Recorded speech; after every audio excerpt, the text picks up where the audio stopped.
Wapendwa katika Kristo, Bwana Yesu asifiwe.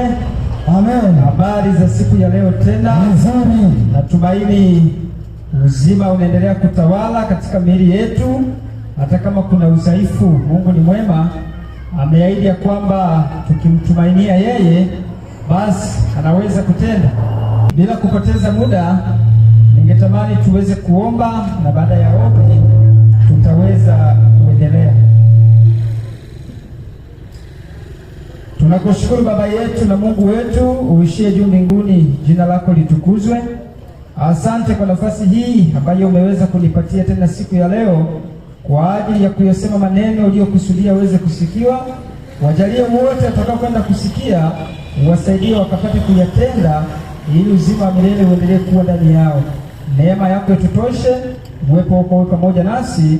Tumeomba kwa imani kupitia jina la mwana wako mpendwa Yesu Kristo. Amina. Basi kwa sababu tumekuwa ni wenye kuomba, leo natamani tuingie katika ujumbe mwingine ambao tutakuwa nao katika mfululizo wa wiki hii ambayo tumeianza leo. Kuna picha ambayo inaonekana nyuma yangu hapa. Kuna watu wanaweza wakasema ya kwamba wenda hawa ni waganga, wanataka kuuza dawa. Hakuna dawa zinazokwenda kuuzwa hapa.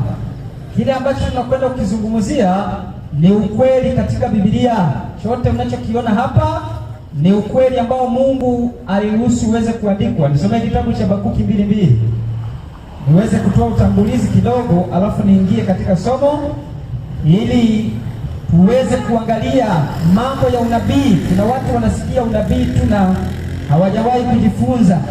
Leo tutaweza kuzungumzia kwa ufupi habari za unabii, na ndani ya juma hili tutaendelea kufunua siri za unabii kama vile Mungu alivyokusudia na alivyoruhusu ziweze kuandikwa. Kitabu cha Habakuki 2:2 nasema, barikiwa. Bwana akanijibu. Nasema Bwana akanijibu. Sema. Akasema. Rudia. Bwana akanijibu akasema. Bwana akanijibu akasema. Iandike njozi ukaifanye iwe wazi sana. Iandike njozi ukaifanye iwe wazi sana. Kwa hiyo kuna njozi ambayo Mungu aliruhusu iandikwe, na lengo la kuandikwa iweze kuwa wazi sana, ili kusudi tukaandika maandiko.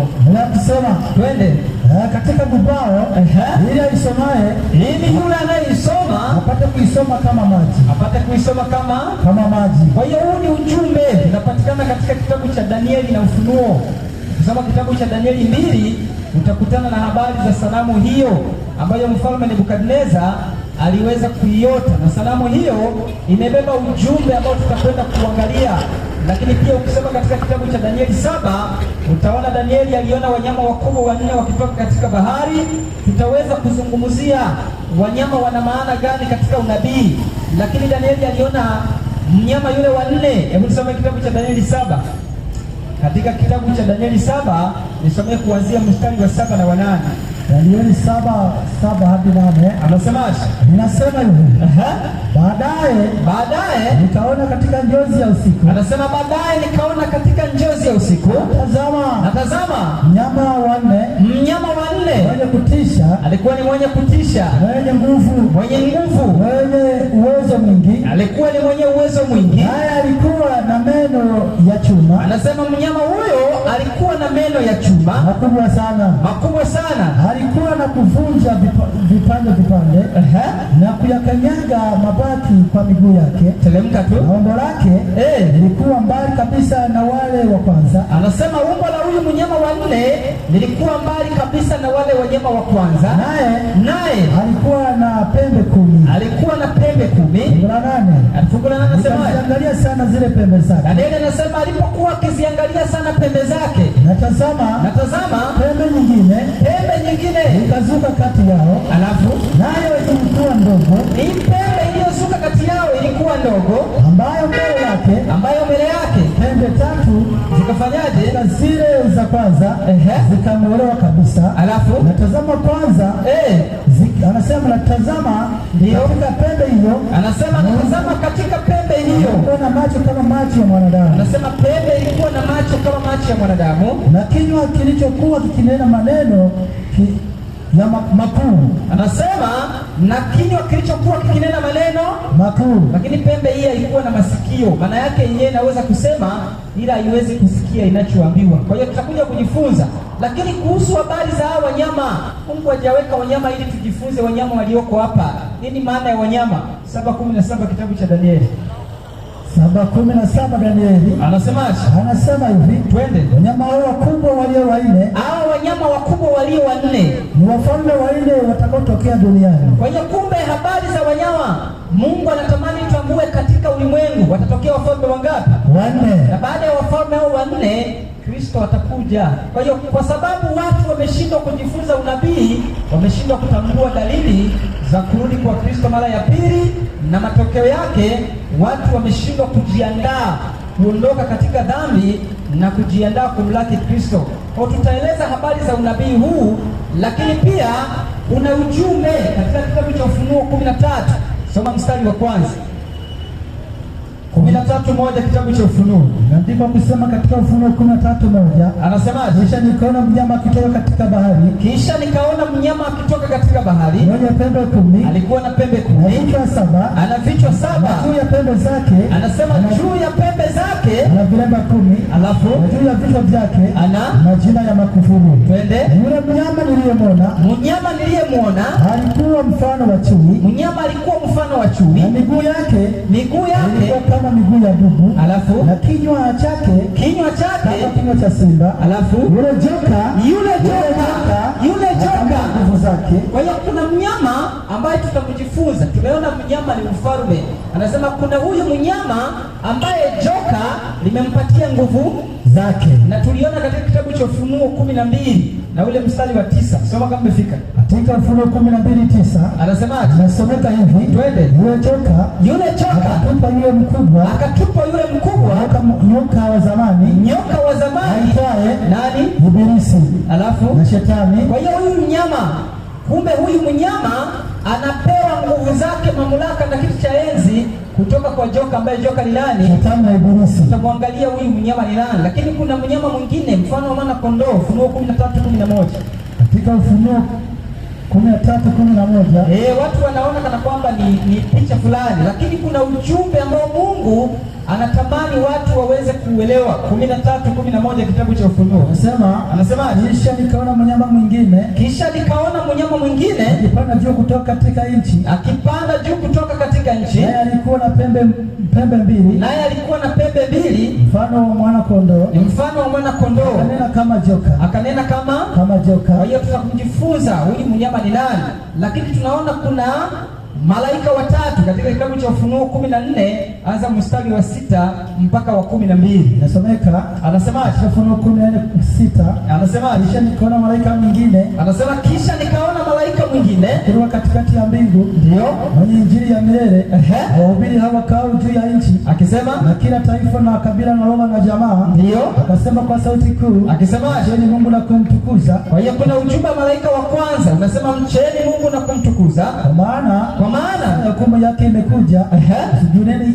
Msujudieni yeye aliyezifanya mbingu na nchi, ndio na bahari na chemchemi za maji. Kwa hiyo kuna ujumbe wa malaika wa kwanza lazima tujifunze. Unasema mcheni Mungu na kumtukuza, kwa maana saa ya hukumu yake imekuja. Msujudieni yeye aliyezifanya mbingu na nchi na bahari na chemichemi za maji. Ujumbe malaika wa kwanza unawarudisha watu kumsujudia yeye, lakini kuna ujumbe malaika wa pili. Ufunuo 14 mstari wa 8. Anasomeka hivi. Anasema kisha mwingine malaika wa pili akafuata akisema umeanguka Babeli, umeanguka Babeli, mji ule ulio mkubwa, maana uliwanywesha mataifa yote mvinyo ya ghadhabu ya uasherati wake. Kwa hiyo malaika wa pili anatangaza anguko la Babeli. Tutakuja kuelewa nini maana ya Babeli, lakini kuna ujumbe wa malaika watatu kitabu cha Ufunuo 14 mstari wa 9. Nasomeka hivi. Anasema na mwingine malaika watatu akafuata akisema kwa sauti kuu, mtu awaye yote, sikiliza, mtu awaye yote akimsujudu huyo mnyama na sanamu yake na kuipokea chapa katika kipaji cha uso wake, au katika mkono wake, yeye naye katika ya Mungu, atakunywa katika mvinyo wa ghadhabu ya Mungu uliotengenezwa pasipo kuchanganywa maji. Kwa hiyo kumbe kuna mvinyo wa ghadhabu ya Mungu iliyotengenezwa pasipo kuchanganywa na maji, na wale watakao kunywa mvinyo wa ghadhabu hiyo ni wale watakao kubali kumsujudia mnyama na sanamu yake na kuipokea chapa. Watu wengi watambui kuna mnyama ambaye ulimwengu mzima utakwenda kumsujudia, na wale watakao kumsujudia ni wale ambao majina yao hayakuandikwa katika kitabu cha uzima. Na kwa sababu watu wameshindwa kumtambua mnyama huyu, si kwamba kuna mnyama atakuja pale watu wamsujudie. Hapana, kuna mamlaka ambayo itakuja kuchukua sehemu ya Mungu na kuhitaji ipelekewe ibada. Tutaweza kuona vile ambavyo tutaendelea kujifunza. Lakini kuna mwanamke huyu aliyekaa juu ya mnyama mwekundu katika kitabu cha Ufunuo 17, anza mstari wa kwanza. Ufunuo 17 fungu lake la kwanza. Anasemaje? Soma kama ilivyoandikwa kwa jina la Yesu. Barikiwa. Akaja mmoja wa wale malaika saba. Mwenye vile vitasa saba. Akasemaje? Akanena nami akisema, njoo huku. Nitakuonyesha hukumu ya yule kahaba. Nitakuonyesha hukumu ya yule kahaba aketie juu ya maji mengi, ambaye wafalme wa nchi wamezini naye. Huyu kahaba, wafalme wa nchi wamezini naye, nao wakao katika nchi wamelevya kwa mvinyo ya uasherati wake. Akanichukua katika roho hata jangwani. Nikaona mwanamke ameketi juu ya mnyama mwekundu sana, mwenye kujaa majina ya makufuru,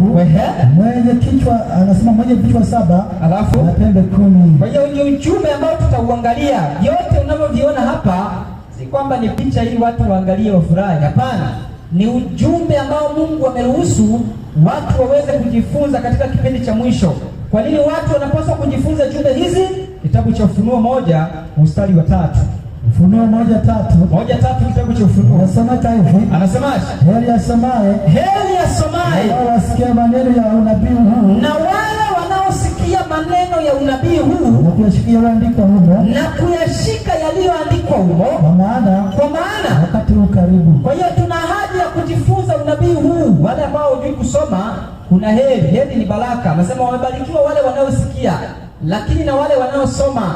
Wasiishia kusoma na kusikia, lakini wale wanaoyashika maneno ya unabii huu, kwa maana wakati huu karibu. Kwa hiyo kama utajifunza ujumbe huu, huwezi kutambua ukaribu wa wakati na kufanya matengenezo ya maisha yako. Leo tunaendelea kudumu katika dhambi, ni kwa sababu tuna matumaini. Sema kwa sababu gani tuna matumaini? Ya kwamba Kristo amekawia. Wengine wanasema Kristo hata kuja. Wengine anakuambia mwisho wa dunia ni utakapokufa, ndio mwisho wako wa dunia hapo. Sikiliza, hayo ni mawazo ambayo watu wanajidanganya. Na kuna siku watakuja kujua walikuwa wanajidanganya, wameisha chelewa. Wakati tulio nao ni wakati wa kujiandaa, wakati wa kufanya matengenezo ya tabia zetu zipatane na neno la Mungu. Si wakati wa kuanza kusema kwamba eti Kristo hata kuja, mwisho wa dunia ni utakapokufa. Hayo ni maneno ya kujifariji ambayo hakuna siku yatakayokusaidia. Kile kitakachokuokoa, sikiliza maneno ya Mungu, anza kuishi kama vile Mungu anavyohitaji. Maana anaahidi ya kwamba, nisome kitabu cha Wathesalonike wa kwanza 4, nisome mstari wa 16. Mwisho wa dunia si pale utakapokufa. Unapokufa kutakuwa na ufufuo. Kama ukuishi sawa sawa mapenzi ya Mungu, Waswahili wanasema kitaumana. Soma kama umefika. Soma kwa jina la Yesu katika Wathesalonike ya kwanza 4:16. Anasemaje? Neno la Mungu limeandikwa kusema, twende, kwa sababu Bwana mwenyewe atashuka kutoka mbinguni. Kwa sababu Bwana mwenyewe atashuka kutoka mbinguni, pamoja na mwaliko na sauti ya malaika mkuu, pamoja na mwaliko na sauti ya malaika mkuu, na parapanda ya Mungu, nao waliokufa katika Kristo. Anasema nao waliokufa katika Kristo watafufuliwa kwanza. Kisha sisi tulio hai tuliosalia tutanyakuliwa pamoja nao katika mawingu ya mbinguni ili kumlaki Bwana hewani. Kwa hiyo kumbe, unapokufa tambua kutakuwa na ufufuo. Kwa hiyo kama ulikufa ukiwa hujatengeneza maisha na ukawa unajidanganya mwisho wa dunia utakapokufa, wakati utafika utafufuliwa. Na kama ukuishi sawa sawa mapenzi ya Mungu, soma kitabu cha Danieli 12 anza mstari wa kwanza. Katika Danieli 12:1 fungu lake la kwanza anasemaje? Fiki hapo mwalimu, katika Danieli 12 fungu lake la kwanza. Fika na usome. Unasomeka hivi.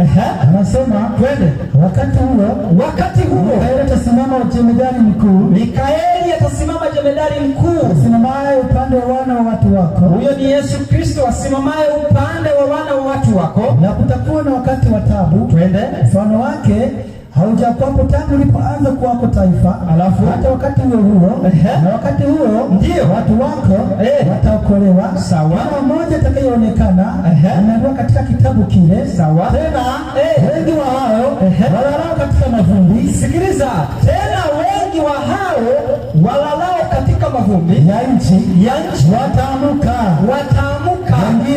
Wengine wapate uzima wa milele. Wengine wataamuka wapate uzima wa milele. Wengine aibu na kudharauliwa milele. Hiyo ni swala la kujiuliza. Kristo atakapokuja ukiwa umekufa, utakuwa miongoni mwa wale watakaoamshwa wapate uzima, au utakuwa miongoni mwa wale watakaoamshwa wapate aibu na kudharauliwa? Acha maneno ya kujifariji na kusema ya kwamba unajua ukifa ndio mwisho wa dunia na mambo yanaishia hapo. Hakuna kitu kama hicho. Kristo atakapokuja kutakuwa na ufufuo. Soma kitabu cha Yohana 5 mstari wa 28. Katika Yohana 5:28 kitabu cha Yohana nasomeka hivi. Anasema 5:28. Neno la Mungu linasema, msistajabie maneno hayo, kwa maana saa yaja ambayo watu wote waliomo makaburini wataisikia sauti yake, nao watatoka, wale waliofanya mema, wale waliotenda mema na ufufuo wa uzima, na wale waliotenda mabaya, ufufuo wa hukumu. Kwani umeona tumeambiwa mwisho wa dunia ni ukifa? Hapana. Si tumeambiwa kutakuwa na ufufuo kabisa, na kila mmoja atalipwa kwa kadri ya matendo yake. Kwa hiyo kazi ambayo tunayo sisi katika kipindi hiki, tusijifariji watu wa Mungu na kusema ya kwamba mwisho wa dunia ni utakapokufa, lakini unapaswa useme ya kwamba nimejiandaaje wakati utakapofika. Hilo ndilo jambo ambalo kila mmoja anapaswa kuwa na matumaini, anapaswa kuliweka katika akili zake ya kwamba nimejiandaaje, umejiandaaje. Si kusema ya kwamba mwisho wa dunia ni pale utakapokufa. Na wengine wamefikia tu wanasema ya kwamba Yesu hatakuja. Hapana, watu wa Mungu, atakuja. Haji kwa sababu wewe unataka aje, anakuja kwa sababu muda umetimia. Hilo ndilo watu hawajaelewa. Si kwamba kwa sababu sisi tunataka aje ndio anakuja. Hapana, atakuja kwa sababu muda uliokuwa umekusudiwa umetimia. Kama mwanzo ambapo Yesu alikuja akiwa na mfano wa mwanadamu, akazaliwa na Mariamu. Alikuja kwa sababu wakati ulikuwa umetimia, sio kwa sababu watu walitaka aje. Wagalatia 4:4. Katika kitabu cha Wagalatia 4:4 anasemaje? Imeandikwa hivi. Wagalatia sura yake ya 4 fungu lake la 4 anasemaje? Anasema hivi, twende. Wakati ulipotimia anasema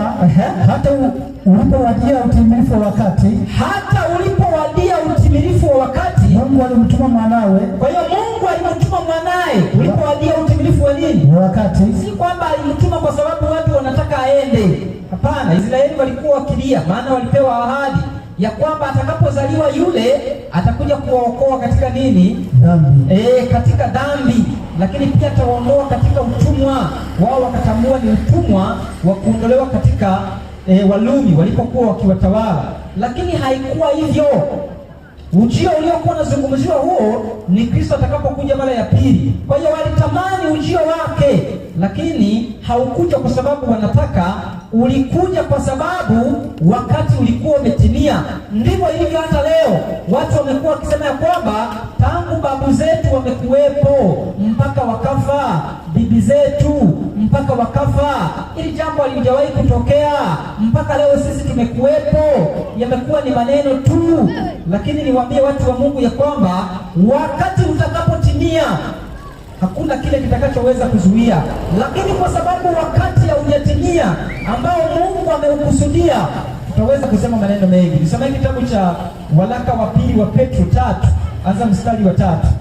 Waraka wa pili wa Petro 3:3. Yalitabiriwa tangu zamani hayo. Anasemaje? Anasema twende, mkijua kwanza neno hili. Sikiliza mtu wa Mungu, anasema mkijua kwanza neno hili ya kwamba katika siku za mwisho watakuja na dhihaka zao. Anasema watakuja watu na dhihaka zao, watu wenye kudhihaki, tena watu wenye kudhihaki wafuatao tamaa zao wenyewe. Watakuwa ni watu wanaofuata tamaa zao wenyewe, na kusema, wataanza kusema iko wapi ahadi ile? Anasema wataanza kusema iko wapi ile ahadi ya kuja kwake?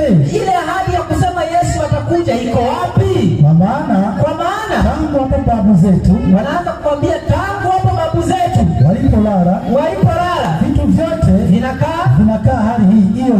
Wanakwambia unajua hizi habari za kuja kwa Yesu zimeanza kusikika tangu baba zetu kule, tangu babu zetu, lakini mambo mbona yako vile vile? Teremka andiko, endelea kusema. Anasema na kusema iko wapi ahadi ile ya kuja kwake? Ndio kwa maana tangu hapo babu zetu walipolala, ndio vyote vinakaa hali hiyo hiyo. Endelea tangu mwanzo wa kuumbwa. Ndio maana wamefumba macho yao. Anasema wanakuwa wamefumba macho wale wanaosema ya kwamba iko wapi ahadi ya kuja kwake.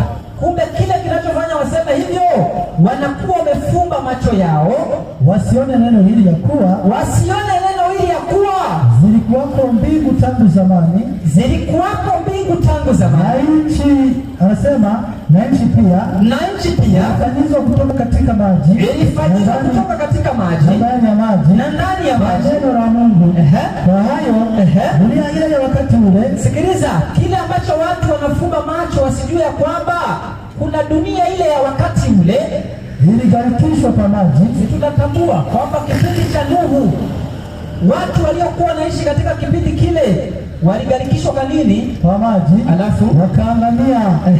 Lakini sikia, mbingu za sasa na nchi za sasa, zimewekwa akiba kwa moto. Kile ambacho tunapaswa kujua ya kwamba hatupaswi kujiepusha na kujiandaa kurudi kwa Kristo mara ya pili. Acha kusema ya kwamba mwisho wa dunia ni pale utakapokufa. Hapana. Acha kusema ya kwamba Kristo hatarudi. Hapana. Unapaswa kutambua ya kwamba unapaswa kujiandaa. Lakini wale watakaoendelea kusema hivyo ni wale ambao walikuwa wamekwisha kutabiriwa ya kwamba watatokea watu wenye dhihaka zao wakisema hivyo. Lakini kuna neno moja ambalo watakuwa walijui. Hiyo Petro wa pili 3 mstari wa 8. Ni neno gani ambalo pia watakuwa walijui? Neno la fungu la 8. Anasema lakini wapenzi msisahau neno hili. Sikiliza, wale mnaokuwa mkidhani ya kwamba Kristo hatarudi tena, wale mnaodhani ya kwamba hakutakuwa na mwisho ambapo ulimwengu utakwenda kuangamizwa, na tumeona ni wale watu wanaofuata tamaa zao wenyewe. Kuna watu hata ingetokea leo wanaambiwa kwenda mbinguni hawezi kukubali. Kwa sababu gani? Wameshawekeza fahamu zao, wameshawekeza akili zao katika ulimwengu kiasi kwamba hata habari za mbinguni hawana. Cha ajabu, kuna watu wanakwenda kusali lakini hao hawana tumaini la kwenda mbinguni. Sasa unawauliza, hii mnaenda kusali ili weje? Ni kwa sababu watu hawajui nini maana ya kwenda kumtafuta Mungu. Ni ili ujiandae Kristo atakapokuja uwe tayari kwa ajili ya kuchukuliwa. Bwana Yesu asifiwe. Amina. Anasemaje? Wapenzi msisahau neno hili kwamba kwa Bwana siku moja ni kama miaka elfu na miaka elfu ni kama siku moja. Kwa hiyo kwa Mungu miaka elfu ni kama siku ngapi? Moja. Alafu leo wewe unaishi katika ulimwengu na miaka mingapi? Si hata miaka 200 hujafikisha, si ndio? Kabisa. Na tunaambiwa kwa Bwana miaka 1000 ndio siku ngapi? Moja. Sasa tangu ulimwengu mpaka leo, si unaona Bwana Yesu asifiwe. Amina. Kiasi kwamba mimi na wewe hata mwaka hatujamaliza, lakini tumeanza kunungunika ya kwamba tena tena si mwaka, hata siku moja tujafanyaje? Maana miaka 1000 kwa Bwana ndio siku moja. Sinaona hata siku moja tujamaliza. Lakini muda huo tumechoka kusubiri, tunasema ya kwamba hatakuja. Lakini hapana, Kristo atakuja wakati utakapotimia. Muda ambao Mungu ameuweka utakapotimia, Kristo atakuja kwa ajili ya kuwachukua watu wake. Kwa hiyo ujumbe huu ambao tumeweza kueleza hapa kwa ufupi, kesho tutajifunza kwa upana wake, ni ujumbe ambao Mungu anatamani watu wa ulimwengu huu waweze kujua. Kwanza ni ujumbe wa mwisho ambao Mungu anatamani watoto wake katika kipindi cha mwisho waweze kusikia. Natumaini leo watu wanaposikia unabii wanaona kana kwamba ni kitu kipya. Ni kwa sababu gani? Katika makusanyiko mengi masomo ya unabii hayafundishwi. Na kwa nini hayafundishwi? Na wakati unabii ni taa ambayo inawamulikia watu kutoka katika giza. Nisome kitabu cha waraka wa pili wa Petro. Waraka wa pili wa Petro 2 na ule mstari wa 19. Waraka wa pili wa Petro 2:19. Angalia 1:19. 1:19. Anasemaje? Inasomeka hivi. Katika 19. Waraka wa pili mwalimu. Wa pili 1:19. Pili 19 inasomeka hivi. Anasemaje? Anasema nasi tuna lile neno la unabii. Sikiliza. Nasi tuna lile neno la unabii lililo imara zaidi, ambalo ukiangalia kama tai nayo, mahali penye giza mwafanya vyema mpaka kutakapopambazuka. Kwa hiyo tumeambiwa unabii ni taa ambayo watu wakiangalia, anasema tena mahali penye giza watakuwa wanafanya vyema mpaka kutakapopambazuka. Alafu na nyota ya asubuhi kuzuka nione yenu. Kwa hiyo lazima tukubali kuangazia unabii. Tumeambiwa unabii ni taa ambao watu wakiuangalia mahali penye giza mpaka kutakapopambazuka, na nyota ya asubuhi kuzuka mioyoni mwao. Hii nyota ya asubuhi ambayo watu wanapaswa uangalie unabii mpaka izuke. Hii nyota ya asubuhi ni nani? Soma kitabu cha Ufunuo 22 na ule mstari wa 16. Ufunuo 22 na ule mstari wa 16. Watu wa Mungu hatupaswi kupuuza unabii, maana unabii ndiyo unatuonesha tuko wapi katika historia ya ulimwengu mpaka sasa. Tangu ulimwengu umekuwapo, Mungu ametumia unabii kutuonesha historia, tuweze kujua wakati tulio nao tumefikia wapi katika historia ya unabii. Na wale watakaoshindwa kujifunza unabii hawataweza kutambua. Leo matukio yamekuwa yakiendelea katika ulimwengu, lakini kwa sababu watu wamepuuza unabii, wameendelea kubaki katika giza na hawatambui nini kinachojia ulimwengu. Kwa sababu gani?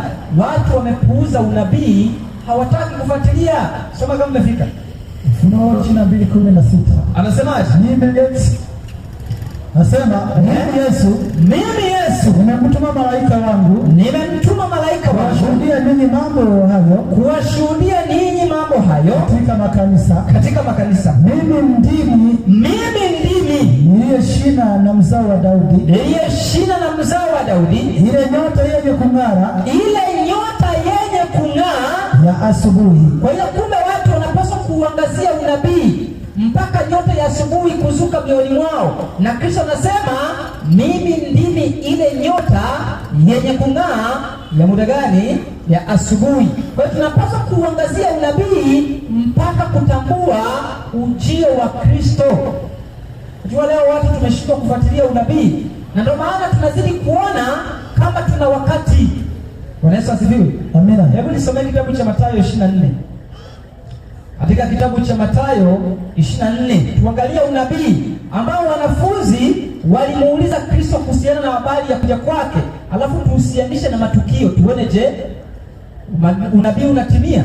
Mathayo 24 anza mstari wa 3. Inasomeka hivi. Anasemaje? Hata alipokuwa ameketi katika mlima wa Mizeituni. Tunaambiwa hata Kristo alipokuwa ameketi katika mlima wa Mizeituni, anasema anasema wanafunzi wake walimwendea kwa faragha wakisema mwambie mambo hayo. Sikiliza, hao ni wanafunzi wa Yesu, wanamwendea Yesu, wanamwambia tuambie mambo hayo yatakuwa lini? Nayo ni nini dalili ya kuja kwako? Na ya mwisho wa dunia. Yesu akajibu akawaambia, angalia mtu asiwadanganye, kwa sababu wengi watakuja kwa jina langu. Yesu anaanza kuonesha dalili za ujio wake mara ya pili, unabii. Lakini kwa sababu watu wameshindwa kuzingatia, wanaendelea kubaki katika giza na kushindwa kufanya maandalizi ya kumlaki Kristo anapokuja mara ya pili. Anasema ya kwamba, soma, wengi watakuja kwa jina langu, wakisemaje? Mimi ni Kristo, nao watadanganya wengi. Sasa swali la kujiuliza, Kenya, si kuna Yesu wa Tongereni? Yupo. Kuna Yesu wa Tongereni kabisa. Na Kristo aliahidi kwamba mwisho wa dunia wengi watakuja kwa jina lake, na wao watadanganya watu wengi. Lakini leo watu hiyo hawaoni kana kwamba imeshatimia. Leo kuna watu wanajiita ni Kristo,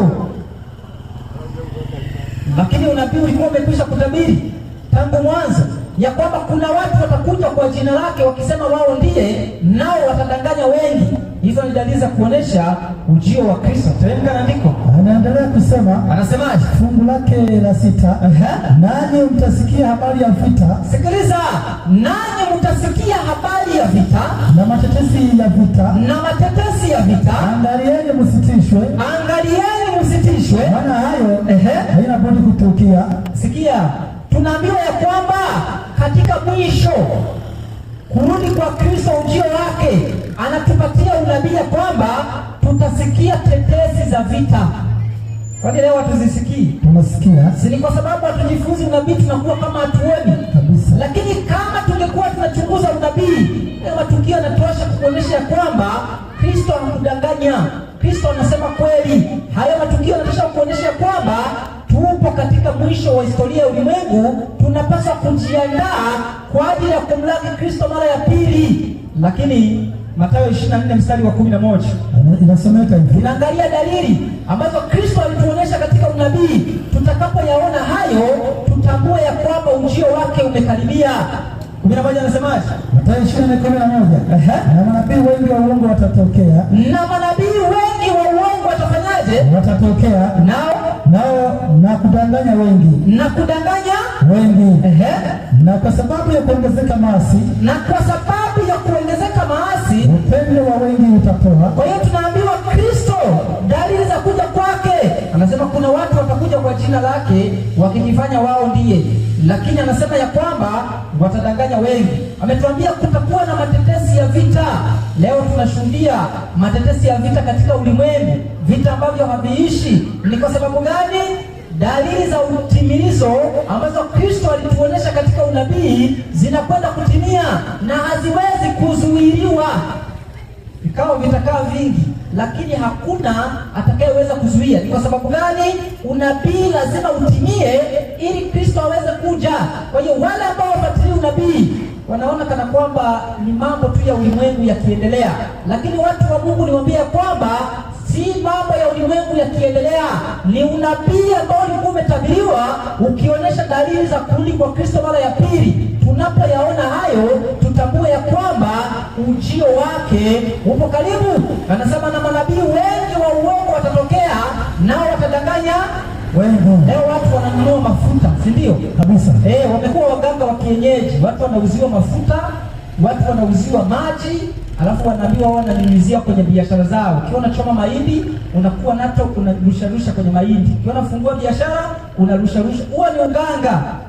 Huo ni uganga. Lakini kwa sababu watu wanataka mafanikio ya haraka na waganga wametambua ya kwamba watu wengi wako katika imani. Sasa kwa maana leo unaona waganga kama hawaonekani, walirudi makanisani. Waganga wameamua kufungua makanisa na wapo kwa ajili ya kuwadanganya watu wale wanaopenda mafanikio na kushindwa kutambua ya kwamba Mungu anawabariki wale wanaojitaabisha katika kufanya kazi, lakini wakiwa wanatii maagizo yake. Hakuna mafanikio ambayo yanakuja hivi. Mungu anakupatia mafanikio kama unajishughulisha. Mungu anakupatia mafanikio kama upo tayari kutii maagizo yake. Lakini kwa sababu leo watu wanataka kuendesha magari, kwa sababu leo watu wanataka kuwa na maisha mazuri, wameshindwa kutafuta mustakabali wa uzima wa maisha yao, wameanza kuhangaikia mambo ya ulimwengu. Kuna watu wamejaa kwa manabii wa uongo huko, wakitoa shuhuda, najua mimi nilikuwa nauza 10,000, sasa hivi nauza 1,00,000. Sasa ukiuza 1,00,000 ulikuwa unauza 10,000, itakusaidia nini katika maisha ya uzima na Kristo anakuja?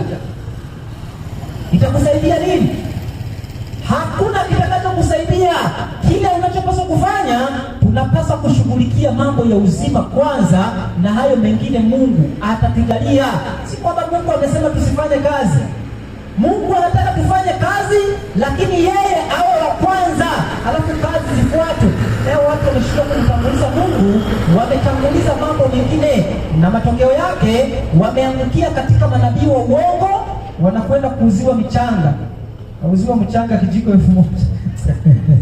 Unajua kuna mambo mengine unafikiria mpaka unashindwa kuelewa. Unanunua mchanga kijiko 1,000. Maji unaenda kununua yale ya 500 na uziwa sio 1,000 ngapi? Ni kwa sababu gani? Waganga wamejua watu wa ulimwengu ndio mambo wanayoyatafuta, lakini watu wa Mungu, Mungu anatamani wautafute kwanza ufalme na haki yake, na hayo mengine wataongezewa. Ni kwa sababu gani watu wameshindwa kutafuta ufalme wa Mungu na hayo mengine kuongezewa? Ni kwa sababu wameshindwa kutambua unabii unawaelekeza wapi katika ujio wa Kristo mara ya pili. Kama tungekuwa tunaangazia unabii, unabii ungekuwa ni taa ambayo ingetuangazia na tusingekuwa gizani. Na wale watakaoangazia unabii, watakaokuwa tayari kujifunza unabii, wao moja kwa moja watatambua na kuona dalili ambazo Kristo alizisema sasa zinatimia. Anasema upendo wa wengi utapoa. Teremka na andiko. Anaendelea kusema. Anasemaje? Fungu lile la 7. Kwa maana taifa litaondoka kupigana na taifa. Taifa litaondoka kupigana na taifa. Taifa litaondoka kupigana na taifa. Kwani leo watuoni? Tunaona. Mpaka nafikia watu wajiuliza, ila hii vita imekuja kujaje? Mbona kama ilikuwa itakiwi? Lakini kwa sababu ni unabii, lazima ufanyeje? Yatimie. Lakini kwa sababu watu wamefunga macho yao, wanaambiana tunajua mwisho wa dunia ni ukifa. Ni kwa sababu hawataki kusoma unabii. Biblia wanazo, kwa hiyo mimi inaniumiza. Watu ni Wakristo, wana Biblia, lakini bado wanaendelea kubaki katika hali ya dhambi ambayo haimpendezi Mungu. Ni kwa sababu gani? Wanafunga macho yao wasione ya kwamba kulikuwa na ulimwengu uliokuwepo na ulingalikishwa. Wanafunga macho yao wasione ya kwamba ulimwengu wa sasa umewekwa akiba kwa moto. Lakini Mungu kwa sababu anawapenda, amekuwa tayari kutuma watu wapige kelele ili watu wasikie na wajiandae. Lakini cha ajabu, watu wanapuuza tena kwa kejeli. Lakini watu wa Mungu, acha niwaambie, hizo kejeli ambazo watu wanazitoa haziwezi kutukatisha tamaa. Kwa sababu gani?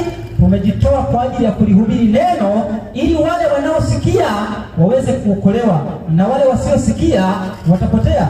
Nuhu alihubiri miaka 120, anawahubiria watu, lakini watu walikuwa wanasema mzee huyu amefanyaje? Amechanganyikiwa. Huyu mzee akili zilisharuka. Lakini wakati ulipofika, wale mnaofuatilia walianza kusema Nuhu tufungulie. Na Nuhu anawaambia mimi sikufanyaje? Sikufunga. Sikufunga. Wakati mlango wa rehema ulikuwa wazi, watu walipuuza. Ndivyo ilivyo leo. Uchumbe unapotolewa ya kwamba katika historia ya unabii tuko mwisho wakati, tunapaswa kujiandaa, kujiweka tayari kumlaki Kristo, watu wamekuwa hawana habari, na matokeo yake wamekuwa wakipuuza na kukejeli. Lakini watu wa Mungu, niwatie moyo kwamba Mungu bado anawapenda. Ingali mlango wa rehema bado hujafungwa, Mungu anatamani mfanye matengenezo. Mungu anatamani mfanye mabadiliko. Kila mmoja katika ulimwengu, Mungu anatamani aanze kujiuliza, nimejiandaaje kwa ujio wa Kristo mara ya pili? Kama utakuwa hujajiandaa, wakati ndio sasa. Hakuna wakati mwingine. Wakati ndio sasa. Unapolisikia neno la Mungu liweze kufanya mabadiliko katika maisha yako. Kesho tutaangazia unabii huu mmoja baada ya mwingine. Niwaombe watu wa Mungu msikose katika masomo haya. Ni masomo ambayo yatawafungua muweze kutambua. Leo watu wameshindwa kujifunza za unabii wakisingizia kwamba ni vitabu ambavyo havieleweki, tutaenda kuvielewa mbinguni. Lakini katika kitabu cha Ufunuo 1:3 tumeambiwa heri asomaye na wale wafanyaje? Wayasikiao. Alafu unaambiwa utaenda ukasikilizia wapi? Mbinguni. Hapana, hauendi kusikilizia huko. Ukishindwa kujifunza hapa na kuelewa, nakwambia kwamba wakati utakapofika utakuwa umechelewa. Teremka na dalili za Kristo. Anaendelea kusema fungu lake lile la 7. Anasemaje? Anasema na mataifa nitaondoa kupigana taifa. Kwa hiyo hizi ni dalili ambazo Kristo aliziweka wazi, ambazo zinaonyesha ujio wake mara ya pili. Tutakapoziona hizo, tuviinue vichwa vyetu. Anasema kwa maana taifa litaondoka kupigana na taifa, na ufalme kupigana na ufalme, na ufalme kupigana na ufalme. Kutakuwa na njaa na matetemeko ya nchi mahali. Kutakuwa na njaa na matetemeko ya nchi mahali. Sisi sote tunashuhudia kuna sehemu njaa, matetemeko yamezidi kuongezeka, lakini watu wanasema unajua ni mabadiliko ya tabia ya nchi. Mabadiliko ya tabia ya nchi, na wakati ni unabii unatimia, lakini watu wanapumbazwa.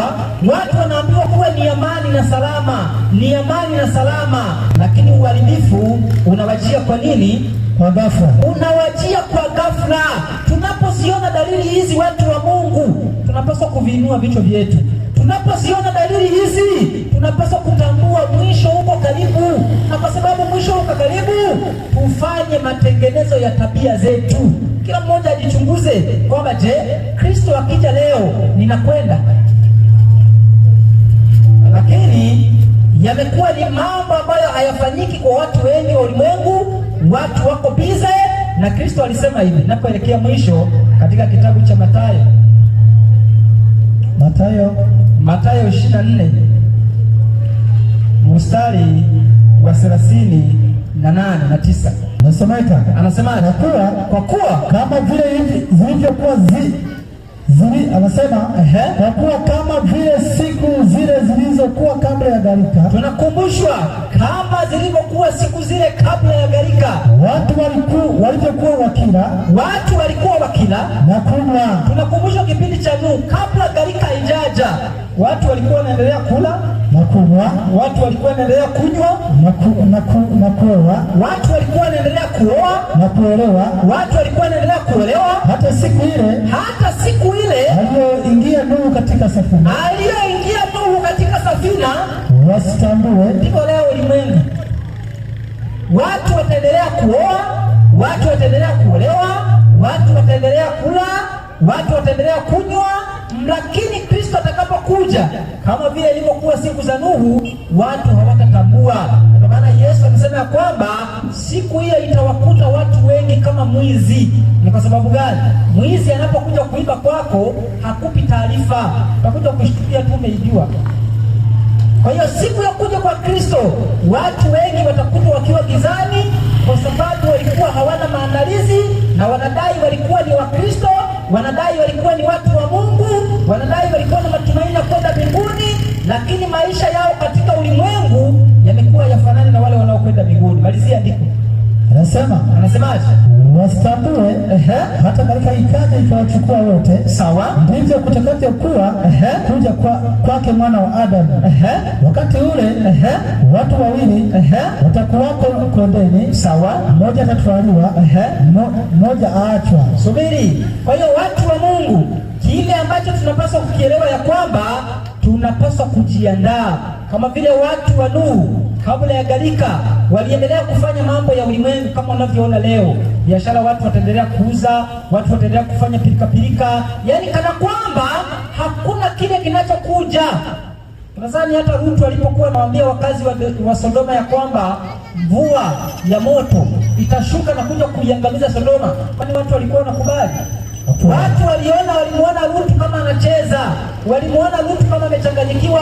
Ndiposa leo watu wanapokuwa naambiwa kwamba ulimwengu utaangamizwa, wanaona kana kwamba nyinyi mmeruka na akili, kama watu wamechanganyikiwa. Lakini watu wa Mungu niwatie moyo kwamba tunapaswa kujiandaa kumpokea Kristo anapokuja mara ya pili, na ameahidi ya kwamba wale wote watakaofanya matengenezo katika tabia zao, wale wote watakaofanya toba ya kweli na kuziacha dhambi zao, yupo tayari kuwapokea na kuwasamehe na kuwafanya kuwa viumbe vipya, ili wawe tayari kumlaki atakapokuja mara ya pili. Lakini wale watakaokaidi, moto na kiberiti kutoka mbinguni vitawanyeshea. Ni ombi langu jioni ya leo ya kwamba tusiwe miongoni mwa wale ambao moto na kiberiti utakuja juu yetu. Tuwe miongoni mwa wale Kristo atakapokuja tutamulaki na kusema, hakika wewe ndiwe Bwana tuliyekuwa tunakungoja. Na pale tutakapomuona tufurahi na kushangilia naye na kusema ya kwamba Mungu wetu, ahadi yako imetimia ya kuja kwa mwanao Yesu Kristo, na tuwe miongoni mwa wale watakaopata uzima wa milele. Tunapokwenda kuomba watu wa Mungu leo, ikiwa ni siku ya kwanza tena katika wiki hii ambayo tumeianza, ambayo tutamaliza ile Jumapili inayokuja, ningetamani kuona wale watu ambao wanaendelea kufuatilia na kusikia, lakini si kusikia peke yake, kuchukua hatua. Ukweli siku zote, kuelewa ukweli ni hatua nyingine, lakini kuishi ukweli ni hatua nyingine. Mungu anatamani tutambue ukweli na tuishi ukweli, ndipo tutakapoweza kuokolewa. Tunapokwenda kuomba, kama kuna watu ambao wanatamani tuweze kuomba pamoja, lakini kuna wale ambao wanasema ya kwamba tangu wiki iliyopita mpaka leo nazidi kubarikiwa, na waalika pia mnaweza mkapita mbele tuweze kuomba pamoja, ili uwepo wa Mungu uendelee kuwa pamoja nasi, na kesho tena tuweze kukutana kwa ajili ya kueleza siri hizi za unabii. Kesho tutakuwa na muda mpana kwa ajili ya kuendelea kujifunza. Basi tunapokwenda kuomba tuweze kupiga magoti.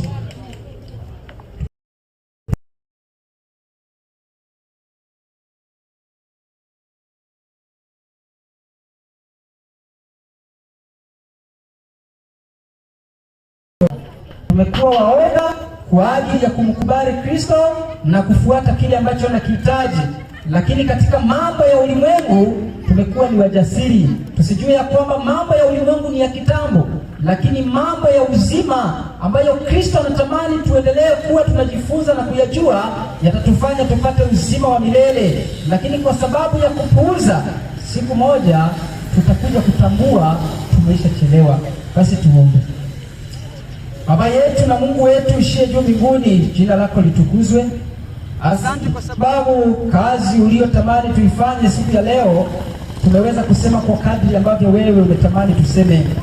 Masaa na wakati huu watoto wako wameweza kusikia katika maeneo haya. Wajalie sasa katika mioyo yao wakaweze kufanya maamuzi na kufanya maandalizi kwa ajili ya ujio wa mwana wako Yesu Kristo mara ya pili. Maana dalili zote ambazo wameweza kuzitoa tunaziona zinatimia katika macho yetu. Basi tunaomba uwe pamoja nasi ukituongoza. Wasaidie wote wanaoendelea kusikia, uwe pamoja nao. Tumeomba kwa imani kupitia jina la mwana wako mpendwa Yesu Kristo. Amina. Amina. Kale kawaya kameishiwa chaji katika duka. Vizuri, tumemaliza.